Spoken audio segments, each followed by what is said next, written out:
Hola, ¿qué tal? Muy bienvenidos, buenas noches a todos los varones del Centro Familiar Cristiano. Qué alegría verlos y saludarlos, más bien comunicarles, ustedes vernos en este día en particular.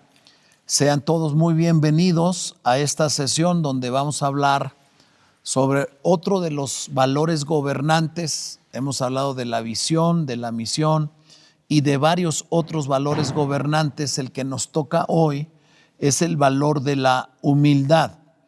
Estamos ministrando en línea debido a un dispositivo de vialidad y de seguridad que el gobierno federal y el gobierno de la Ciudad de México han implementado en el sur de la ciudad por motivo de un partido del Mundial esta tarde en la zona sur, y que publicaron en el Diario Oficial de la Federación, y a partir de las 2 de la tarde todas las empresas privadas y públicas están mandando a su gente a casa para ayudar con la movilidad en la ciudad. Así es que pedimos una disculpa a cualquier persona, varón, que pudiendo no haberse conectado ni atendido a los mensajes de WhatsApp ni los videos que hemos subido para advertirlo, pudiesen no haberse enterado y pudieran haber llegado de alguna manera a las instalaciones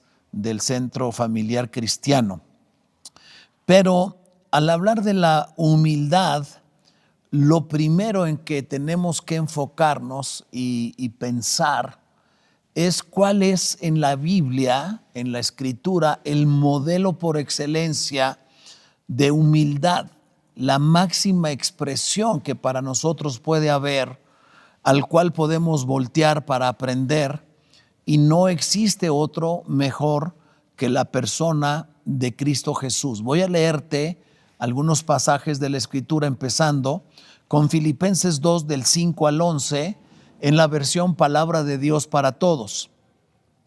Piensen y actúen como Jesucristo. Esa es la misma manera de pensar que les estoy pidiendo que tengan, dice el apóstol Pablo. Él era como Dios en todo sentido, hablando de Jesús, pero no se aprovechó de ser igual a Dios. Al contrario, Él se quitó ese honor, aceptó hacerse un siervo y nacer como un ser humano. Al vivir como hombre, se humilló a sí mismo y fue obediente hasta el extremo de morir en la cruz. Por eso Dios le dio el más alto honor y el nombre que está por sobre todos los nombres, para que se arrodillen ante Jesús todos los que están en el cielo, en la tierra y debajo de la tierra, y para que todos reconozcan que Jesucristo es el Señor, dando así honra a Dios Padre. Y me llaman la atención de este pasaje varias cosas. Lo primero es que Pablo les está diciendo a los filipenses: piensen, actúen y tengan la misma actitud que Jesús tuvo mientras estuvo aquí en la tierra presente.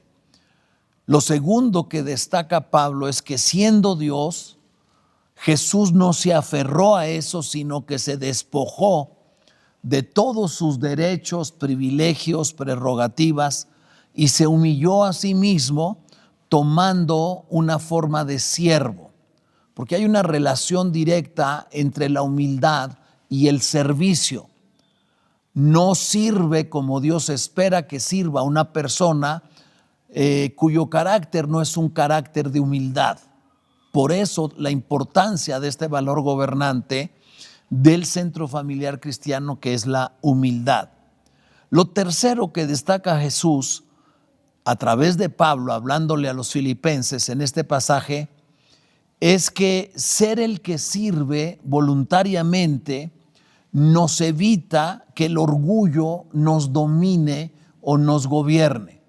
Cuando tú y yo tomamos una determinación firme de convertirnos en servidores de Jesús, primero nos convertimos en hijos de Dios por la obra del Espíritu Santo. El Espíritu Santo nos inserta en el cuerpo de Cristo y nos llama a todos sus hijos a que le sirvamos.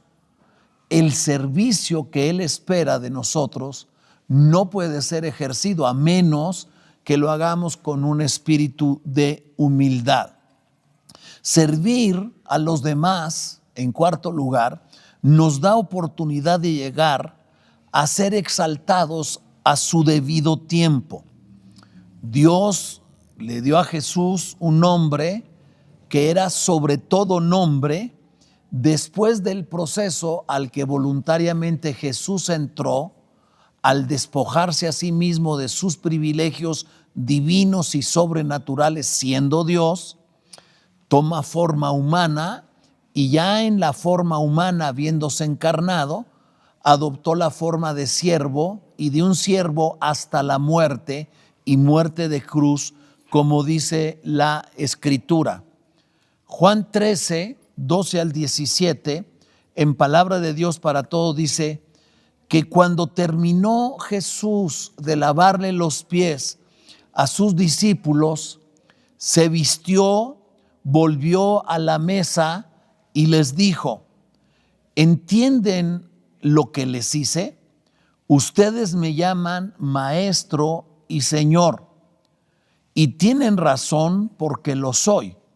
Yo el Señor, cambió, invirtió el orden, yo el Señor y el maestro les he lavado los pies. Así que ustedes deben lavarse los pies los unos a los otros. Les he dado ejemplo para que traten a los demás como yo los he tratado a ustedes. Les digo la verdad, ustedes ya saben que un siervo no es superior a su amo y que ningún mensajero es más importante que el que lo envió. Ahora que entienden qué es servirse unos a otros y lavarse los pies unos a otros, Dios los bendecirá si lo ponen en práctica. La pregunta que Jesús les hace a sus discípulos después de haberles lavado los pies en este pasaje que acabamos de leer de Juan 13, del 12 al 17, es: ¿saben lo que les he hecho? ¿Entienden lo que significa el lavamiento de sus pies por parte mía?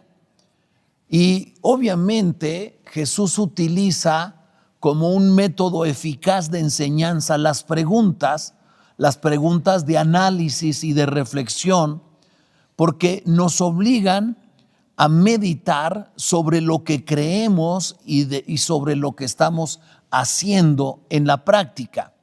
En ocasiones hacemos cosas sin pensar en el por qué estamos haciendo lo que estamos haciendo y cómo lo estamos haciendo y cuáles son las verdaderas razones del servicio que le brindamos a los demás, a quienes tenemos alrededor de nosotros.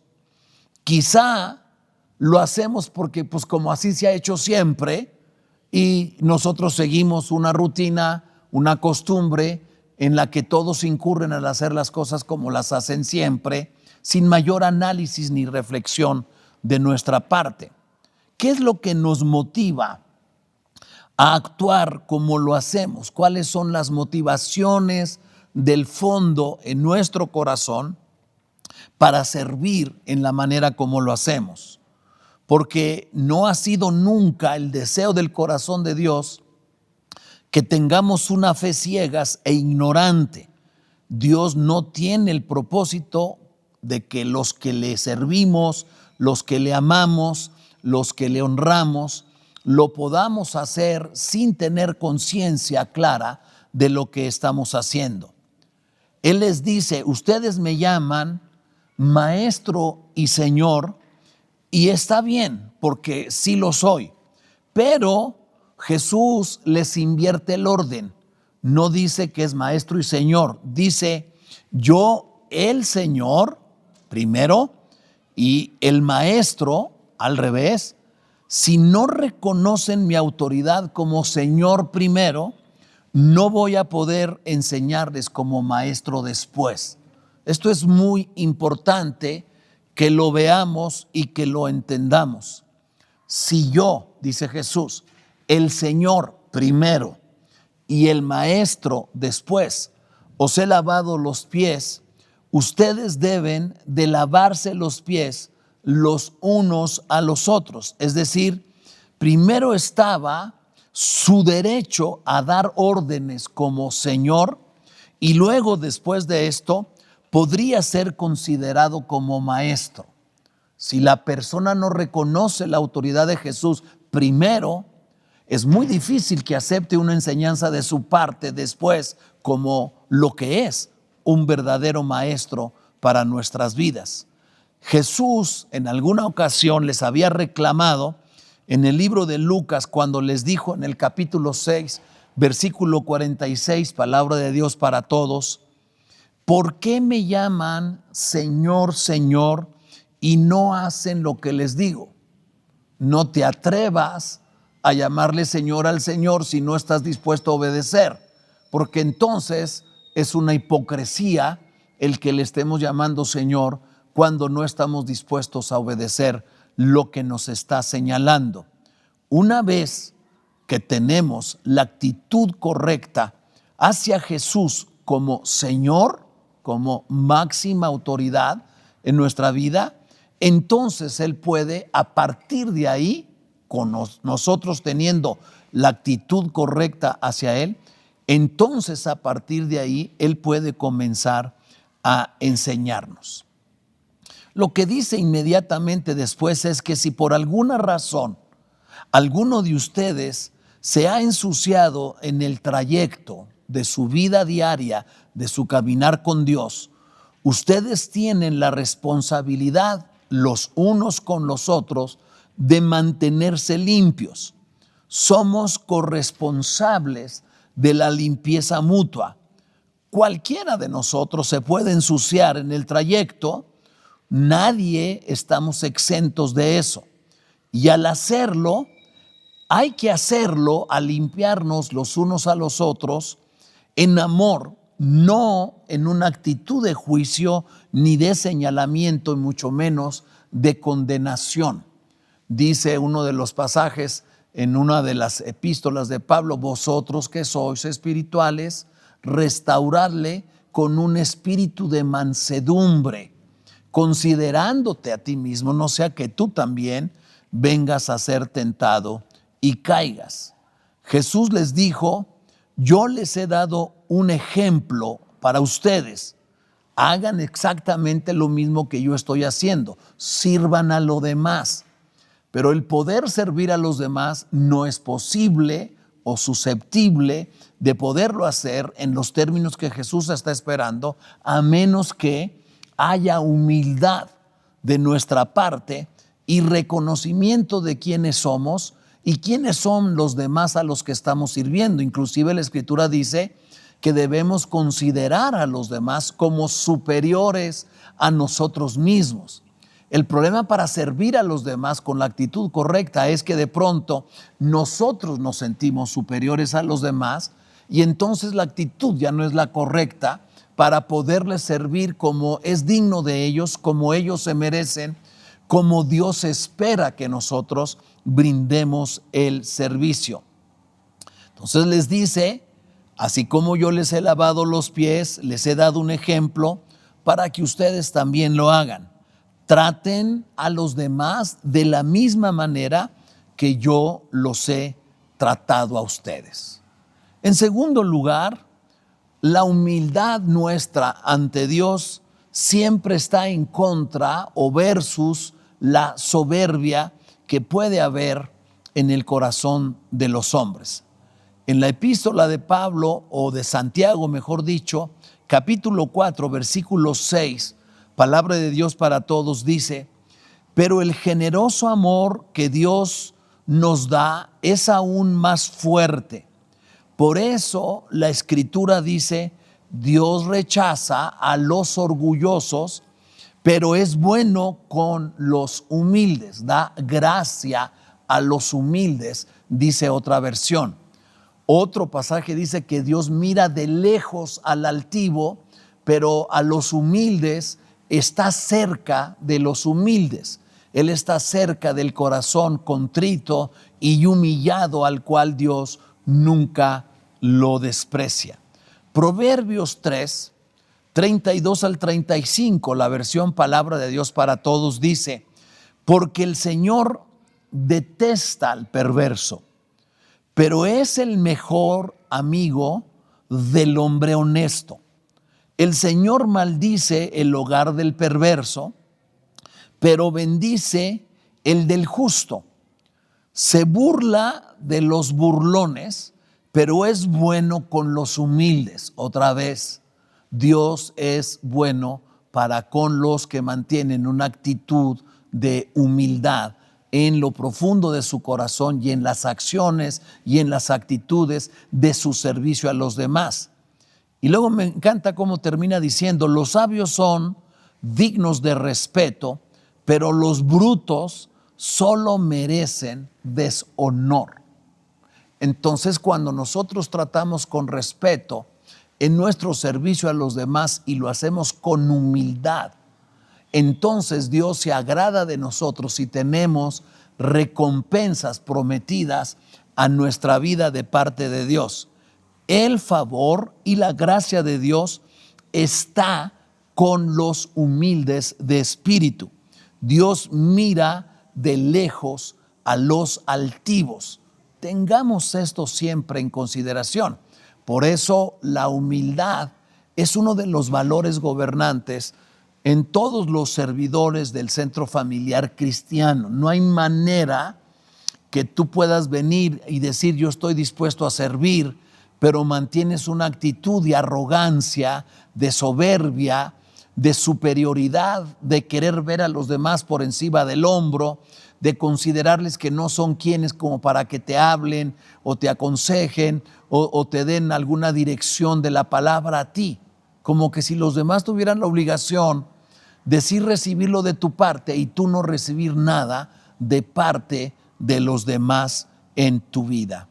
En tercer lugar, perfilándonos hacia la etapa final de este estudio sobre la humildad, esta virtud del carácter y parte de los valores gobernantes que estamos compartiendo cada 15 días, es que la humildad relacional siempre es recomendada en la palabra de Dios. ¿A qué nos referimos con la humildad relacional? A la manera como debemos nosotros establecer contacto y trato con aquellos que están en el núcleo cercano de nuestra relación, empezando, si eres padre, con los hijos, si eres hijo, con los padres, con los abuelos, con los primos, con los vecinos, con los compañeros de trabajo, con los compañeros de estudio, con todos aquellos que están alrededor de ti. Voy a leerte un pasaje en Efesios 4, del 1 al 7, palabra de Dios para todos. Yo, Pablo, preso por la causa del Señor, les ruego que vivan de acuerdo con el llamamiento que recibieron de Dios. Sean siempre humildes, es lo primero que menciona. Amables, tengan paciencia, sopórtense con amor unos a otros. El Espíritu los ha unido con un vínculo de paz. Hagan todo lo que es posible para conservar esa unidad, permitiendo que la paz los mantenga unidos. Así como ustedes forman un solo cuerpo y hay un solo espíritu, Dios también los llamó a una sola esperanza. Hay un solo Señor, una sola fe y un solo bautismo. Hay un solo Dios y Padre de todos, que gobierna a todos. Trabaja ese Espíritu de Dios por medio de todos, y Cristo en su generosidad nos dio un don a cada uno que debemos de ejercer y ponerlo al servicio de los demás. Entonces, si tú te fijas, lo que Pablo le está diciendo a los Efesios en el capítulo 4, 1 al 7, es que la humildad es una característica que debe de estar en todas nuestras relaciones humanas de cualquier índole, de padres a hijos, de hijos a padres, de hermanos a hermanos, ¿verdad? De suegros a yernos, de nueras a suegras, de suegras a nueras, de patrón a empleado, en cualquier modalidad en que la relación se dé y se establezca. La humildad es un rasgo distintivo que mantiene las buenas relaciones. Te leo ahora en Primera de Pedro 3, del 8 al 12, también palabra de Dios para todos. Finalmente, dice Pedro, vivan todos ustedes en paz y unidad. Traten de entenderse los unos a los otros. Ámense como hermanos. Sean compasivos y humildes. Otra vez aparece la humildad en un concepto de relación, de paz y de unidad de unos con los otros en un entendimiento. No devuelvan mal por mal. En lugar de insultar a los que insultan, pidan que Dios los bendiga a ellos. Es decir, a los que te maldicen, bendícelos, porque ustedes mismos fueron llamados a recibir una bendición. Pues quien quiera amar la vida y disfrutar días buenos, no permita que su lengua haga daño, ni que su boca diga mentiras. Deje de hacer el mal y empiece a hacer el bien. Busca la paz y promuévela. El Señor ve a los que obran rectamente y escucha sus oraciones, pero está en contra de los que hacen mal. Entonces, recapitulando este pasaje de Pedro, Primera de Pedro, capítulo 3, del 8 al 12, lo que el Señor nos está diciendo es: sean compasivos, con paciencia y humildes en su trato y en su relación de los unos con los otros. No devuelvan mal por mal. Romanos dice: vence con el bien el mal. Por si fuera poco, no solo no devuelvas mal por mal, vence con el bien el mal. No insulten, pidan que Dios bendiga a aquellos que los insultan a ustedes. Porque en vez de que tú digas, bueno, es la tuya, ¿verdad?, y les devuelvas la majadería o el insulto o la grosería que te hubiesen hecho, dice: no insulten, pidan que Dios bendiga a aquellos que los insultan a ustedes. Ustedes fueron llamados a recibir una gran bendición de parte del Señor. El que quiera amar la vida y ver días buenos, no permita que su lengua haga daño, ni que su boca diga mentiras. Porque acuérdate que en otra parte de la Escritura dice que el poder de dar vida o de dar muerte está en nuestra lengua. Que la lengua es un pequeño miembro que está entre nuestro cuerpo, pero que gobierna todo alrededor de él y que incendia un infierno, un incendio grande en la rueda de la creación. La lengua tiene un poder o de construir o de destruir, de levantar o de derribar, y la gente humilde hace lo que Dios tiene en su corazón. No responde como normalmente respondería otra persona a quien sus emociones lo gobiernan, a quien sus emociones lo dominan. Deje de hacer el mal y empiece a hacer el bien. Busque la paz y sígala, promuévala, dice aquí. No solamente sígala, promueva la paz, las buenas relaciones. La humildad es un ingrediente imprescindible para las buenas relaciones. El Señor ve a los que obran rectamente. Así es que si tú y yo queremos ser llamados hijos de Dios, siervos de nuestro Dios Altísimo, la humildad es uno de estos valores gobernantes que tenemos como la base de nuestra sustentación en todas nuestras relaciones y en lo que hacemos en nuestro servicio a los demás. Empecemos entonces tratando a nuestra esposa, a nuestros hijos, a los de nuestro primer círculo, de la manera como nosotros querramos ser tratados. Esta es la ley de oro, ¿verdad?, que nos enseña la palabra de Dios, que tratemos a los demás en los mismos términos en que nosotros nos gustaría ser tratados por ellos. Yo espero que esto añada valor a tu vida y que hagamos de la humildad. Jesús dijo: mirad a mí que soy manso y humilde de corazón.